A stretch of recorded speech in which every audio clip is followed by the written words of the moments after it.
trippiest truth about Andy Byron is the fact that think about how many people below the age of 30 quite literally view Andy Byron as a more famous historical figure than these four famous events in history, okay? He's probably more famous than the Hindenburg disaster.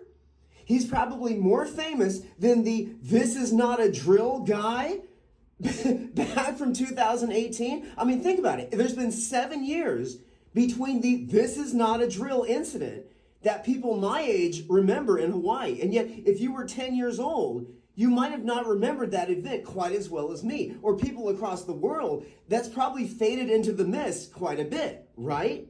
He's probably more famous than the fact that America actually took the time to shoot down not one, not two, not three, but 4 Chinese spy balloons in the year 2023. Look it up. We didn't just shoot down one. We had to spend $500,000 every time we shot down another Chinese spy balloon.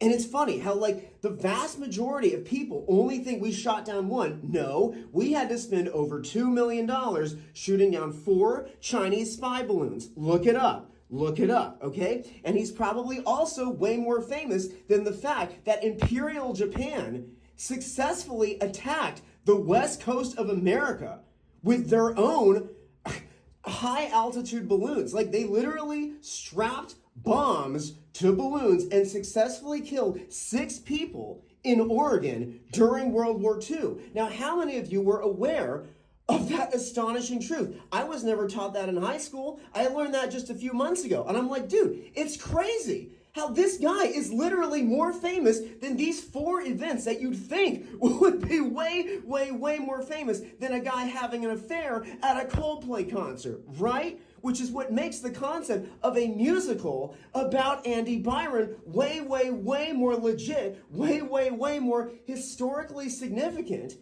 as far as I'm concerned. Would you not agree? So are you guys ready to hear my brilliant spoken word opera about just how insane of a truth or a pileup of truths that is that I just uncovered for all of you? Are y'all ready for this?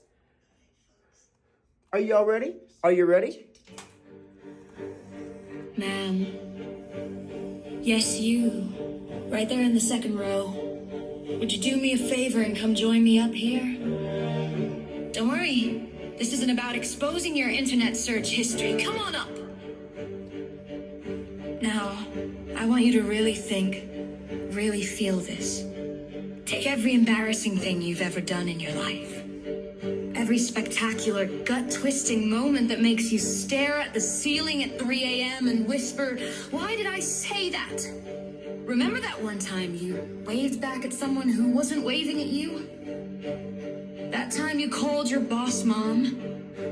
That time you confidently sang the wrong lyrics to Bohemian Rhapsody in front of everyone? And let's not forget that one Halloween costume you thought was really clever. Until you saw the photos later and realized it was just tragic. Stack all of that together, like the world's saddest game of emotional Jenga. Now here's the thing. Even after you've built that towering monument to cringe, you should still wake up every morning grateful you are not Andy Byron. Because let's talk about Andy Byron for a second. Andy Byron's infamous Kiss Cam disaster at that concert in 2025. It didn't just go viral. It went supernova. It achieved a level of digital immortality that historians 1,000 years from now will be studying in between classes on the fall of Twitter 2.0. And why? We let AI name all our children. That single, glorious train wreck is probably more famous than the Hindenburg disaster, which for Gen Z might as well be the name of a niche indie band playing at Coachella. That this is not a drill! Nuclear missile false alarm that sent everyone in Hawaii sprinting into hotel stairwells wearing nothing but flip-flops and panic in 2018. The fact that America shot down not one,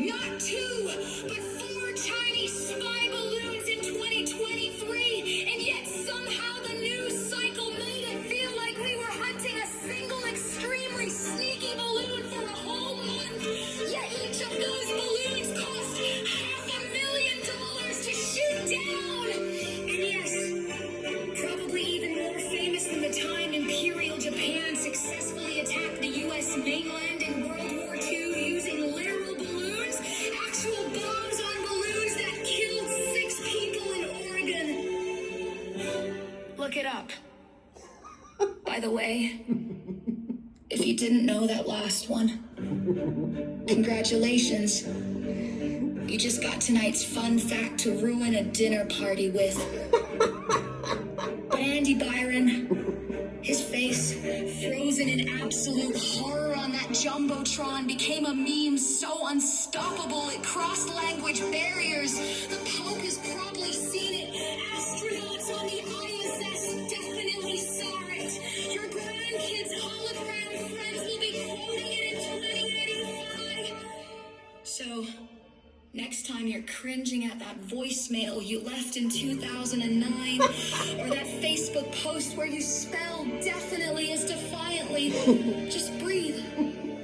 Find your center and say to yourself, at least, I'm not Andy Byron! Because no matter how spectacular your personal fiasco might have been, it didn't get projected onto 100 million phone screens before the band even played their encore. And that, my friend, is something to truly, deeply be grateful for. Is that not awesome or what? Does that not make you want to see an actual musical about this event? I think it does. I think it does.